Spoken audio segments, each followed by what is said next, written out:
It's been a morning, but as he is suiting up right now, Gary Sharp has made his way in, and we'll be talking to him very shortly. He's really here. He is here in the flesh, in three-dimensional, which is great. We'll have to get inundated with his walk and talk that apparently our streamers. That was exclusive content there for our streamers, and not even Jimmy and I. That's why I signed up for the email. Yeah, that's you get that. You get that on 1620. The email. Go to 1620thezone.com.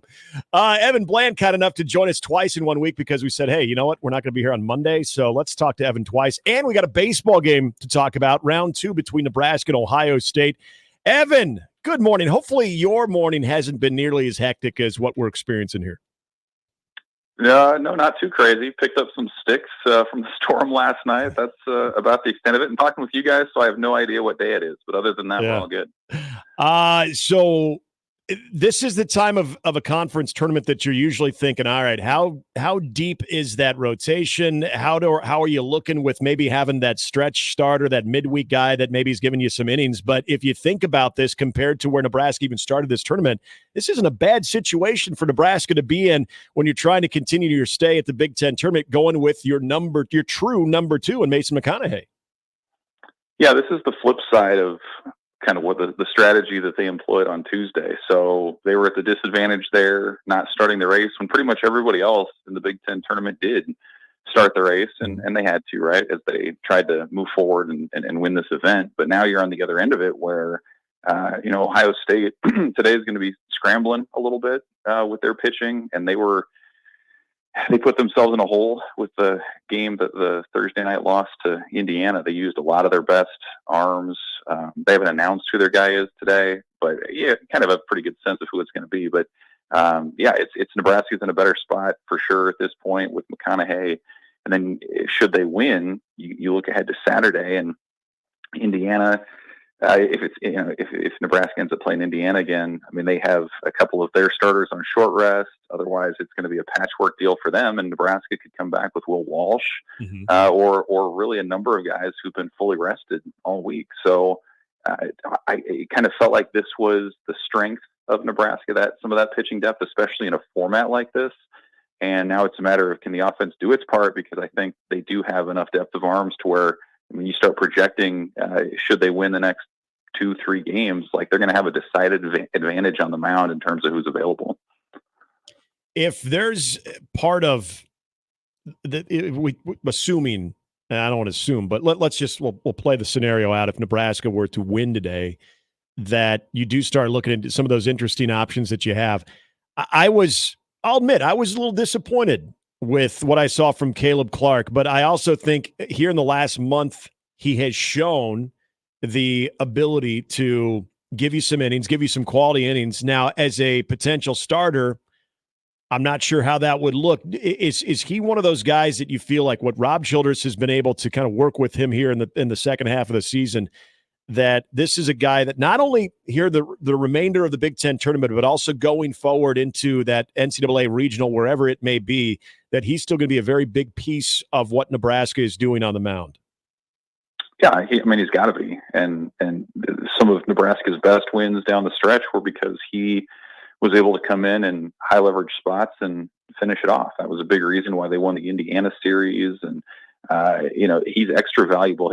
Guys like him and Christo, and then when Brockett's been on in relief, their value has been not just the shutdown inning, but the ability to go 2 or 3 or 4 innings and really spare the rest of your bullpen and give you some momentum. And so, Clark has been, I think, at this point, one of the better sort of surprise stories on this team, feel-good stories this year. When you think about, he's been a guy who's already twice in his career at Nebraska lost a weekend starting spot. He's been hit around his fair share, including earlier this week at the Big Ten tournament. But he's, as he said, like, the coaches and his teammates haven't given up on him, and they've continued to work through some mechanical things, and he's moved to the left side of the rubber, and it's been more effective for him and things like that. So, as we've said a lot, like, if you make a run in the postseason, if you're making a run at a tournament like this, like, you need guys to step up who maybe haven't stepped up. And that doesn't necessarily have to happen today for Nebraska, because it does have McConaughey and most of its top bullpen arms. Mm-hmm. But for sure, if you get to Saturday and you're in a situation where you need to win twice against Indiana, you can bet that Caleb Clark's going to be a big part of that, and he's going to be someone who will probably have to eat up multiple innings and do it in a quality fashion if Nebraska wants to have a chance to make the final. Gabe Swanson last year was, along with Max and Bryce, it was like, you know what, if those guys don't hit a home run, maybe Gabe will. But he struggled a lot offensively this year. What is the difference you've seen in the tail end of the season, and especially in the 2 games downtown, that maybe Gabe Swanson is back? I think he's just kind of forgotten about the numbers, and I talked to him early this season for a feature that never ended up seeing the light of day because he got demoted and kind of rode the bench. But he even said at the time, like, man, he was a walk-on who hits 18 home runs last year, was a second-team All Big Ten performer, and like all the projections about this team started with, well, they've got Gabe Swanson back, and like that's a great place to start. And he put a lot of that pressure on himself, self-admittedly, to where he was worried about those numbers and sort of taking on that lead job or that lead role within the offense. And so I think a lot of that kind of weighed down on him. And by the second or third weekend, he was out of the lineup, and Nebraska had some other outfield options that had emerged. But I think the other thing, and you can say this about a number of players on Nebraska's team who have struggled, they've still kept a good demeanor. They're good people. They work hard. They've been good teammates. And so I think that's one of the reasons why when he comes in and has a 12-pitch at bat that ends in, a plate appearance that ends in a walk and sparks a 4-run inning, like that's why guys were excited. It wasn't just because of what he was doing, but it was because they were happy for him. And so like sometimes, again, we talked about it on the pitching side, but I think it's just as true on the hitting side where you have a guy or two step up who hasn't done so all year. I mean, Swanson was a key piece in the win over Purdue the other night, and maybe there's some momentum there that continues into today or into the weekend and gives the Nebraska offense a little bit of a boost that it hasn't had. If you're kind of looking at, you don't obviously, I mean, it's a no-brainer. You don't want to lose that first game, but the way that this bracket sets up, having that opportunity to win the following day and then getting the day off where, other teams, now that you're facing an Ohio State team that on a quick turnaround has to play for their postseason lives because there's not going to be an NCAA tournament unless they win the Big Ten tournament. You look at how this does set up for Nebraska from an offensive, defensive standpoint, but also you brought it up. The way that the back end of their bullpen is set up, it almost feels like this is the best case scenario. If you were to lose early, the schedule that Nebraska had in front of them now, obviously tomorrow is a different animal, but as far as where they go into this game, they're in as good a shape as anybody, in my opinion. No, agreed. Yeah, I mean, they had the day off on Thursday. They were the only team not to play. Mm-hmm. When you think about even the Tuesday game, when you get run ruled, I mean, Caleb Clark threw 36 pitches. That's not bad. And then everybody else they used, for the most part, were guys that maybe aren't among their top 5 or 6 leverage arms. So, I mean, everybody is rested. Perry and Worthley and Dice and Borst and like all these guys, they have at their disposal. And you contrast that with Ohio State, which throws 193 pitches less than 24 hours ago, including their top reliever, including at least one other starting candidate. Like they went for it and they shot the bullet and it didn't pay off. And now they're in a situation where you've got like one starter who's, tends to go 4 to 5 innings, and they really have very little bullpen depth. Last night, them up well for today at all. And then you look ahead too, and Indiana's been a team that's been out slugging people, but their pitching is not great either. I mean, they've got Shees, who Nebraska saw firsthand on Tuesday, but you wouldn't expect to see him certainly. I'm sorry, he'd be the Ohio State guy, but as far as Indiana, I mean, they just kind of patched it together all season as it's gone anyway. So I think, Nebraska's in a great spot. To me, the onus then comes down on the offense. Like, can you get those clutch hits? Can you get a surprise contribution from a guy like Gabe Swanson, or maybe Tyler Stone can go deep, or whatever it might be. But it does feel like Nebraska's in a decent spot. The day off is kind of a sneaky advantage there that they had on Thursday.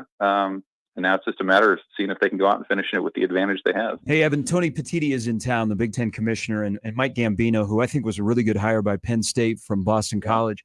He talked about his relationship with him and how he's here. It makes a big deal. They're going to try and grow baseball, which all of us have always questioned.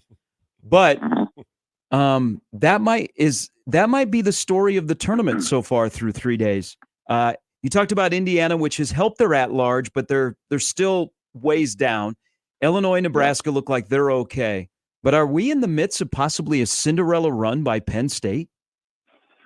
Yeah, I think it's possible. They're a fun team to watch too. And you see how they beat Illinois. Like, that was not a fluke. They had the pressure on in every inning. They had the better pitching, the starting pitching, certainly.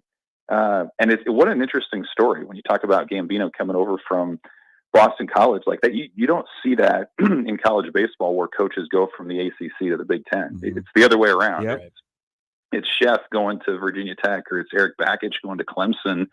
And Penn State, to their credit, made a financial commitment to the program. And that was something that attracted Gambino, who, by the way, was from Boston College. That's his alma mater. And so you see in their lineup, I mean, they hit the portal hard. They were able to be competitive and to land a number of impact bats in particular. And, this is a program that's probably a year or two ahead of schedule. Like, you think about how they had to go on the road and sweep Maryland just to secure their spot in the field. And now here they are in a great situation to maybe be a bid stealer here in a week or in a few days. But yeah, what a cool story. I think it's a sign of maybe the impact of Big Ten money. Like, I feel like I've been kind of waiting for that for a number of years where, okay, this is one of the major leagues that's receiving all of this television money. At some point, some of that spills down into the other sports. Mm-hmm. Maybe this is one of those examples of that. I think it's maybe taken longer than a lot of people, including myself, thought. But when you can attract somebody from a power baseball league like the ACC, I think it's something that definitely gets your attention because it's so unusual. Hey, we'll see you later today. Always appreciate it. And I think I heard the motto is 4 wins in 3 days. Yep, that's what the motto is for Nebraska. Yeah, that's a sound motto. Let's see if they can go figure it out. It's a good blueprint right there. Hey, Evan, thanks for your time as always. Thanks, guys. Evan Bland of the World Herald. I mean, it's facts.